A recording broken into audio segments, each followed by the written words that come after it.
La Creuse, nouveau laboratoire de la légalisation du cannabis pour un usage médicinal. C'est en tout cas le projet du président du Grand Guéret, Éric Correia, pour redynamiser l'économie de la Creuse. Mais ce sujet pose des questions de la légalisation du cannabis avec objectif thérapeutique. Eh bien, ce sujet n'est-il pas trop sensible en France?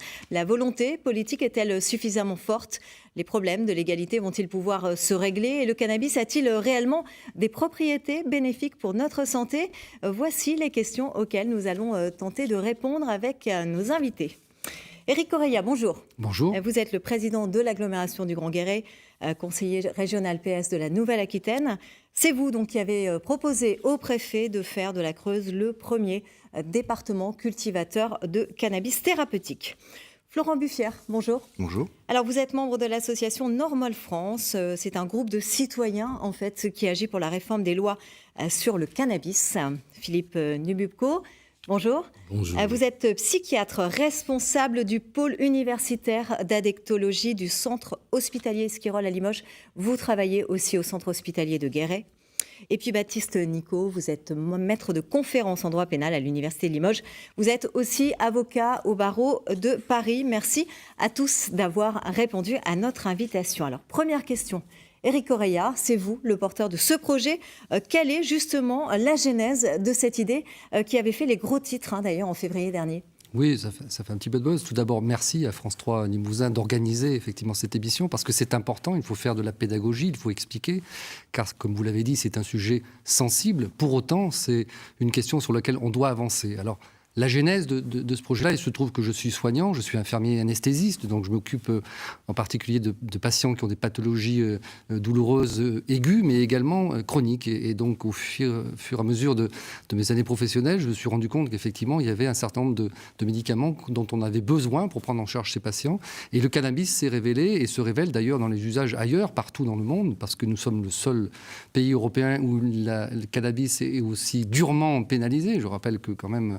On va en parler tout à l'heure d'ailleurs. La France qui est un pays où il y a le plus de consommateurs en Europe et pour autant avec une législation très dure. Donc, pour ce projet, pour la Creuse, est-ce que vous avez des soutiens politiques? Je pense notamment à Jean-Baptiste Moreau, le député creusois de la République en marche. Je lui en ai parlé parce qu'effectivement j'ai fait cette proposition-là aussi dans le cadre du plan de revitalisation de la Creuse parce que je considère qu'au-delà d'améliorer la qualité de vie des patients qui sont dans des souffrances chroniques, c'est-à-dire d'un point de vue sanitaire, c'est aussi un point de vue économique, un développement économique. On voit au Colorado, sur les 3 dernières années, 18 000 emplois créés. Donc, il y a matière effectivement à développer tout ça. Et donc, je me suis dit que dans le cadre du plan de revitalisation pour la Creuse, ce département-là, mon département, pouvait être pilote pour produire tout ça. Et Jean-Baptiste Moreau m'a écouté. Alors, au début, je ne vous cache pas qu'effectivement, il a eu une réaction. Il m'a demandé justement si je n'avais pas fumé. D'ailleurs, ça m'a permis de lui rappeler... C'était le cas ou pas? Non, ce n'était pas le cas. Et d'ailleurs, le cannabis thérapeutique ne se fume pas. C'est soit par spray, soit par pâte, soit sous forme de gâteau. Donc, il vous soutient ou pas? Et aujourd'hui, effectivement, il commence à évoluer par rapport à ça. Son attaché parlementaire, qui est infirmier addictologue, lui, va beaucoup plus vite et loin, effectivement. Donc, il y a un mouvement qui est en train de se créer. En tous les cas, on ne va pas s'arrêter là. Florent Buffière, quand vous avez entendu parler donc de l'idée d'Éric Correia pour la Creuse, quelle a été votre réaction ? Nous, la réaction au niveau de notre groupe, ça a été une réaction déjà de soutien, premièrement, parce que c'est pas tous les jours que des politiques font des sorties comme ça et proposent des choses, des solutions pragmatiques et des idées qui vont de l'avant, qui vont pour nous dans le sens du progrès. Ça veut dire que les choses évoluent, au niveau de la pensée politique? Les choses évoluent, mais on se rend compte que la population française est souvent plus en avance que les politiques. On se rend compte que les politiques sont vraiment, sur le retrait. Hésite encore un peu à faire le pas, mais la population française, avec Internet, avec les magazines, avec tout ce qu'on voit maintenant, avec Internet et les nouvelles technologies de l'information, se rendent compte que le cannabis n'est pas un produit aussi dangereux qu'on a voulu nous le faire croire. Voilà. Baptiste Nicot, si on se soigne à base de cannabis, est-ce que c'est légal aujourd'hui en France? Je rappelle que vous êtes avocat au barreau de Paris et maître de conférence à l'Université de Limoges. Alors, de manière générale, la personne qui se soigne avec du cannabis est considérée comme, un délinquant lambda, à savoir qu'il fait usage du cannabis, ce qui est interdit et qui constitue une infraction pénale. Qu'est-ce que l'on risque justement ? Si l'on fait usage de cannabis, on risque 1 an d'emprisonnement et 3 750 € d'amende. dans l'absolu, même si effectivement la pratique démontre que les peines sont bien moindres. Mais c'est quelque chose que l'on va évoquer. On commence à voir depuis un décret de 2013 quelques avancées, avec effectivement une évolution. Et depuis ce décret de 2013, une autorisation de mise sur le marché pour le Sativex, qui contient effectivement des produits du cannabis. Mais malheureusement, en pratique, ce médicament n'est pas accessible pour des questions apparemment de prix et de remboursement. Philippe Nububko, vous confirmez ce que M. Nicot explique ? Tout à fait. Donc, vous disiez tout à l'heure, je travaille au centre hospitalier La Valette, à Saint-Vaury. Saint-Vaury, pas Guéret. L'hôpital de Guéret. Oui, le Sativex, après avoir bénéficié en France d'une autorisation temporaire d'utilisation, a depuis 2014 une autorisation de mise sur le marché. Mais la question du prix fait débat, ce qui fait que le produit n'est pas encore disponible dans les pharmacies. Et cette autorisation de mise sur le marché, c'est pour les spasmes de la sclérose en plaques. Dans votre centre d'addictologie, Monsieur Philippe Nububko, vous voyez souvent des gens, peut-être, je ne sais pas si on peut dire ça, intoxiqués au cannabis, en tout cas qui fument beaucoup et qui viennent un petit peu pour suivre une cure, pour essayer de se désintoxiquer un petit peu. Oui, la tendance actuellement au niveau mondial est une augmentation des demandes de soins pour le trouble de l'usage cannabique. Ce que nous appelons donc ce qui est la dépendance au cannabis. Partout dans le monde, on remarque que beaucoup d'usagers demandent à se libérer de cette substance.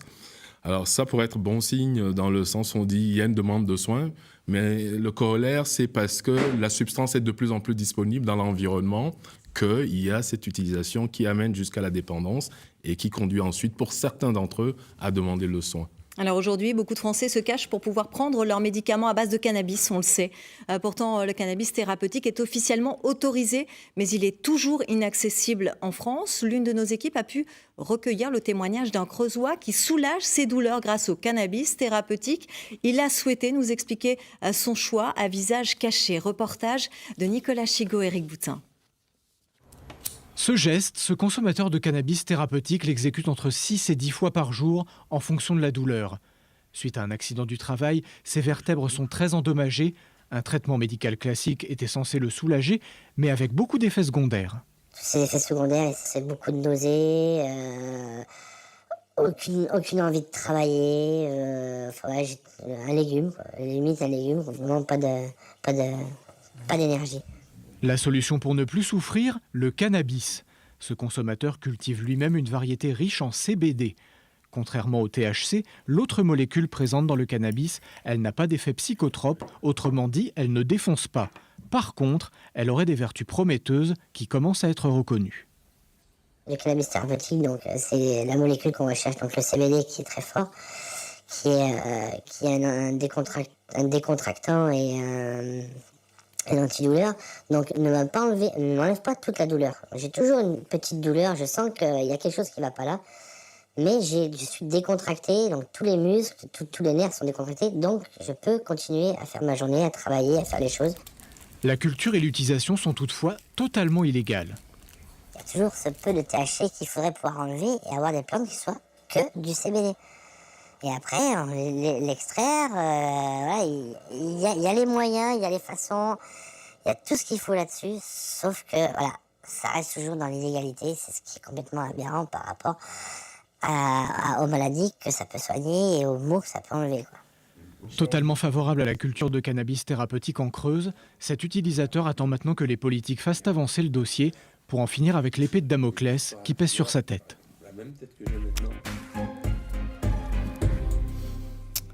Alors Philippe Nububko, on vient d'en parler dans le reportage, supprimer le THC de la plante pour la rendre seulement thérapeutique, c'est possible ? Oui, tout est possible en termes de génie génétique. Déjà au niveau des substances aujourd'hui disponibles sur le cannabis, les plantes sont déjà modifiées par génie génétique. Et donc la concentration en THC des plantes qui sont fumées est de plus en plus en augmentation. La même chose pour la résine, la même chose pour l'huile. Ceci dit, je suis obligé de tempérer un peu l'optimisme du reportage parce que le cannabidiol n'est pas totalement dépourvu de tout effet neuropsychologique. Des travaux de plus en plus montrent que En tout cas, à l'inverse de ce que l'on pensait il y a quelques années, il y aurait quand même quelques effets neuropsychologiques. Vous n'êtes pas d'accord, Monsieur Correia? Si, je suis d'accord, mais après, il faut effectivement comparer avec les autres médicaments de la pharmacopée qui existent aujourd'hui en France. Parce que, certes, ici, le THC, on arrive à le réduire. Les Israéliens, ça fait 25 ans qu'ils font des travaux là-dessus, ont réussi à mettre à jour une plante qui est très, très, très pauvre en THC, mais riche en CBD. Donc, c'est tout à fait possible de le faire. Et par rapport à ce que dit M. Dubouco sur le CBD, qui peut aussi avoir quelques neurotoxicités, certes, mais comparé aux médicaments que l'on trouve aujourd'hui dans le commerce, d'ailleurs c'est dit dans le témoignage, qui donnent des nausées, qui donnent des vomissements. Un des meilleurs médicaments utilisés contre la douleur est aujourd'hui la morphine, que tout le monde connaît. Mais qu'est-ce que la morphine? C'est de l'opium, c'est des opiacés, c'est de la drogue, donc avec des effets secondaires aussi. Donc chaque molécule active a de toute façon des effets secondaires. Donc que le CBD reste encore avec un effet secondaire un petit peu négatif, voilà, mais comparé à d'autres médicaments tout aussi efficaces, il en a certainement moins. Donc après, c'est toujours un rapport bénéfice-risque par rapport à un patient, et c'est comme ça qu'on doit travailler.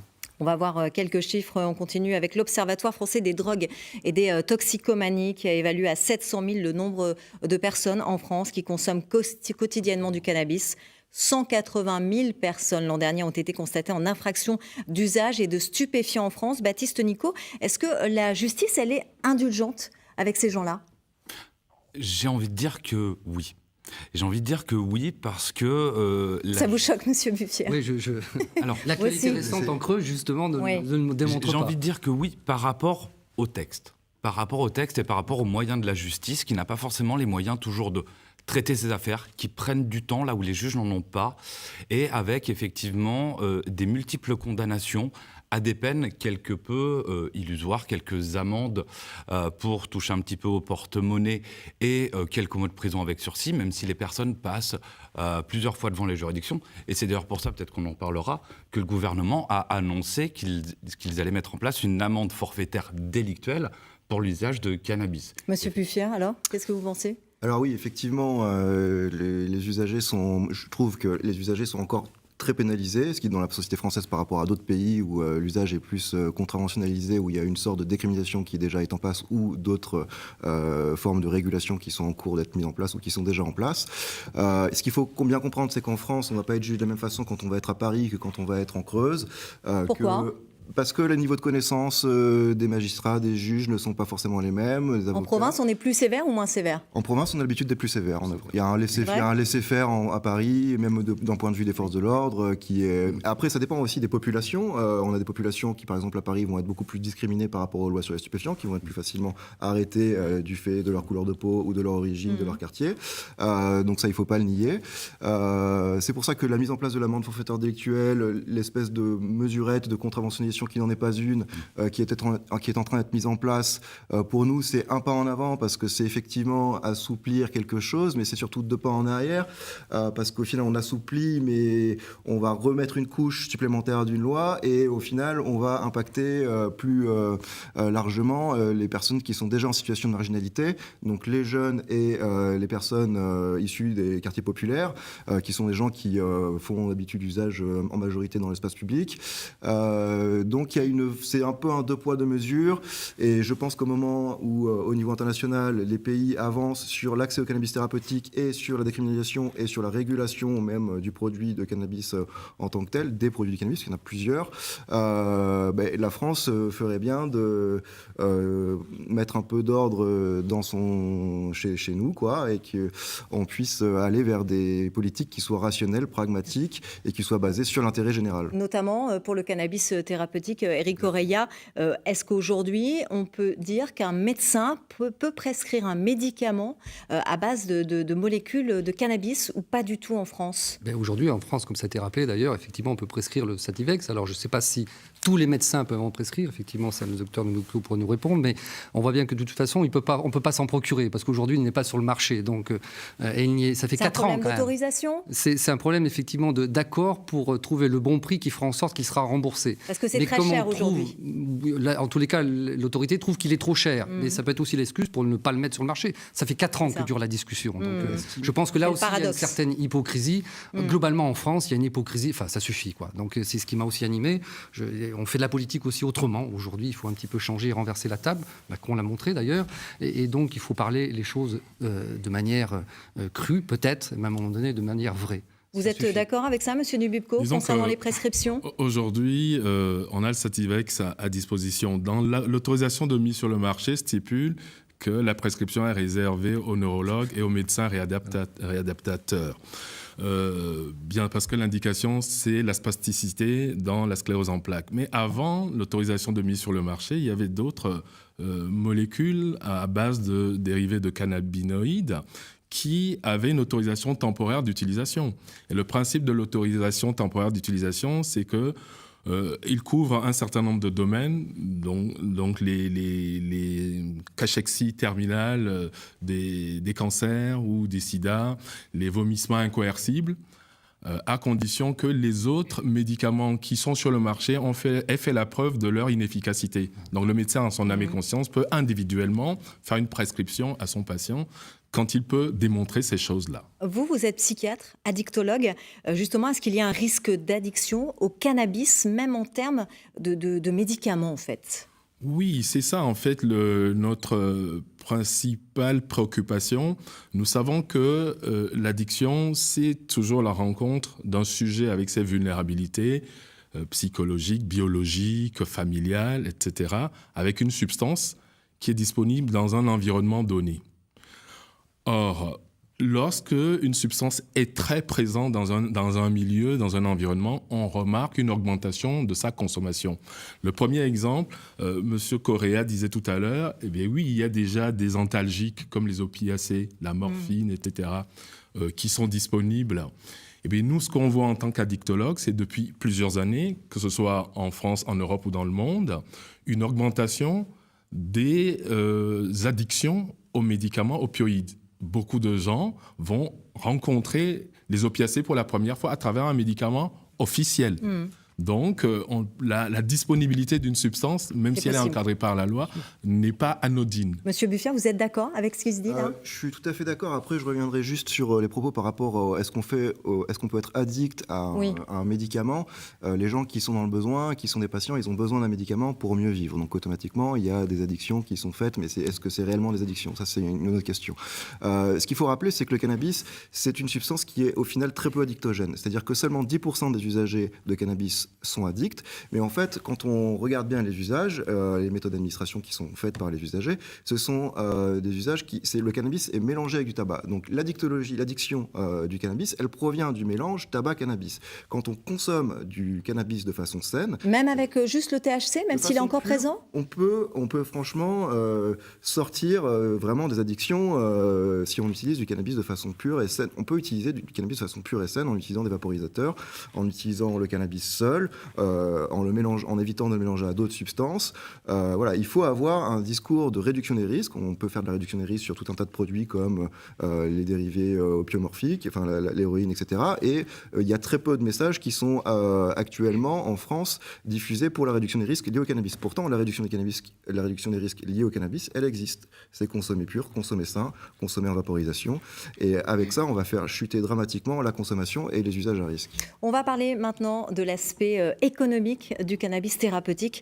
On va voir tout d'abord comment ça se passe dans les autres pays du monde qui ont légalisé ou dépénalisé ou pas d'ailleurs. Le commentaire est signé Jérôme Pipreau. Il faudrait presque un guide touristique pour que le voyageur amateur de cannabis sache à quoi s'attendre. La carte mondiale de l'usage thérapeutique ou de la légalisation totale ou partielle est en effet assez complexe et on se rend compte que sur la planète, les mentalités divergent en fonction des continents. Les plus avancés sont les États-Unis. Dans 8 États, l'usage du cannabis de manière thérapeutique ou récréatif est libre. Dans le Colorado par exemple, depuis 2012, la marijuana est devenue accessible. 350 magasins sont accrédités et vendent dans des quantités limitées. L'usage récréatif est autorisé dans un espace privé. Toutes les plantations sont recensées dans un fichier. Ce commerce a permis la création de 18 000 emplois. Des centaines de millions d'euros sont aussi récupérés par l'État. La légalisation de l'usage thérapeutique touche, elle, beaucoup plus de pays. Il est intéressant de voir que c'est le cas dans pratiquement toute l'Amérique du Sud et l'Amérique centrale, sauf au Brésil, et dans quelques pays d'Asie ou d'Océanie comme l'Australie ou les Philippines. En Europe, cet usage thérapeutique creuse son sillon avec une législation de plus en plus souple. En Afrique, par contre, pas un seul pays n'a légiféré sur l'usage du cannabis. Il est complètement interdit. C'est aussi le cas dans une grande majorité des pays asiatiques et du Moyen-Orient. Et c'est dans cette catégorie que se trouve aujourd'hui la France. Mais pour combien de temps encore ? Alors justement, Éric Correia, revenons un peu sur votre idée de départ. En Creuse, est-ce que le cannabis thérapeutique peut vraiment créer des emplois ou c'est juste peut-être un petit coup de communication de votre part pour faire parler de votre département ? Non, c'est absolument pas un coup de communication parce qu'effectivement, on peut en faire parler différemment du département, mais je crois vraiment à ça. Donc, en termes de développement économique, effectivement, la Creuse est face à une problématique que vous connaissez, qui a fait l'actualité ces derniers jours. Nous avons perdu beaucoup d'emplois sur l'entreprise GMS à la Souterraine, entre autres, et j'en profite pour les saluer. Donc, après, le président Macron nous a fait une proposition de comment avoir une stratégie de retournement de ce département avec la création d'emplois. Et quand, par rapport à, effectivement, un problème sanitaire auquel je suis très attaché, qui est effectivement la prise en charge de l'humain de meilleure qualité. J'en profite pour rappeler que l'addictologie dont on parle, et on stigmatise un produit. Mais aujourd'hui, je connais des gens qui prennent des comprimés pour dormir tous les soirs. Ils sont complètement addicts. Ouais. D'accord ? Donc, il y a des gens qui prennent un verre de vin rouge tous les jours. Ce sont des addicts. Donc, attention de ne pas stigmatiser un produit plus qu'un autre. Mais je reviens à la création d'emplois. Oui, bien sûr, c'est une réalité. Mais comment vous comptez organiser ça concrètement avec des producteurs de chanvre ? Il faut avancer sur le point de vue législatif. Et en parallèle, j'ai déjà des agriculteurs en Creuse qui m'ont fait savoir qu'ils étaient prêts, disponibles. Nous avons en Creuse des producteurs de chanvre qui travaillent et qui produisent. Ça existe déjà. Pour le bâtiment, pour l'isolation du bâtiment, mais également pour le textile. Ils existent déjà et eux sont prêts, ils savent faire, il n'y a pas de problème. Est-ce que vous avez une idée du chiffre d'affaires que ça pourrait générer ? Combien de producteurs ? Combien de structures créées ? Est-ce que finalement vous iriez jusqu'à créer des laboratoires, implanter des laboratoires pour fabriquer les médicaments ? Je suis en contact avec un labo suisse, justement, parce qu'en Suisse, on peut utiliser le cannabis thérapeutique qui, lui, si on arrive à faire une production de chanvre bio, il est preneur, il rachète tout. Voilà. Donc aujourd'hui, je n'ai pas de chiffre réel sur les impacts, ce que ça peut avoir. Un chiffre que je connais, qui est le Colorado, sur 3 ans, 18 000 emplois créés. Moi, je dis, si j'en prends 10%, 1800 déjà, je prends, il n'y a pas de problème. Oui, donc, car la Creuse n'est pas le Colorado. On n'est pas le Colorado, et effectivement. Et aujourd'hui, moi, je milite pour le cannabis thérapeutique. Donc, mais il y a une place, effectivement, pour l'économie. Et je rappellerai qu'un think tank qui s'appelle Terra Nova, qui ne peut pas être suspecté d'être un think tank très gauchiste, parce que c'est aussi l'image que l'on a. Je crois qu'il faut sortir de l'usager de cannabis avec des dreadlocks et qui est sale, etc. C'est fini, tout ça. Et donc, le Terra Nova estime, si demain, parce qu'il y a à peu près 700 000 fumeurs au quotidien, vous l'avez dit, ont légalisé le cannabis, c'est 1,6 milliard de recettes pour l'État. Donc il faut aussi mesurer tout ça. Monsieur Buffier, vous y croyez, vous, vraiment, au projet d'Éric Correia pour la Creuse ? Ça vous semble faisable, vraiment ? Moi, j'y crois personnellement. Après, vous avez envie d'y croire ? On a envie d'y croire, effectivement. Ouais. On a vraiment envie d'y croire. Après, effectivement, au niveau du confiant un peu moins, au niveau de, on va dire, l'état d'esprit, au niveau du pays entier, au niveau national et même au niveau international. Il faut savoir que le cannabis est placé sous contrôle au niveau international. Donc, il y a aussi des choses à faire bouger au niveau de l'OMS, de l'ONU. La France n'est pas seule à décider au niveau de ces questions-là. Donc, il y a des groupes qui agissent, qui sont présents au niveau international sur ces questions.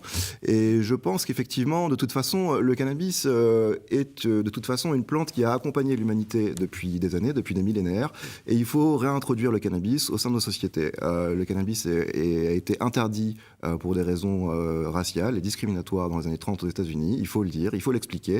Et il faut expliquer qu'on subit actuellement beaucoup plus de dégâts. La prohibition du cannabis crée beaucoup plus de dégâts que le cannabis lui-même. Baptiste Nico, si le projet d'Éric Correia aboutit en Creuse, quel changement cela impliquerait dans la loi actuelle ? De gros changements ?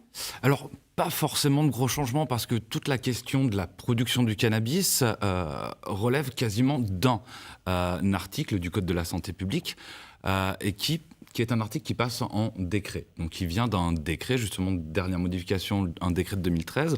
Le principe est simple, la production de cannabis, de sa plante, de sa résine, est interdite.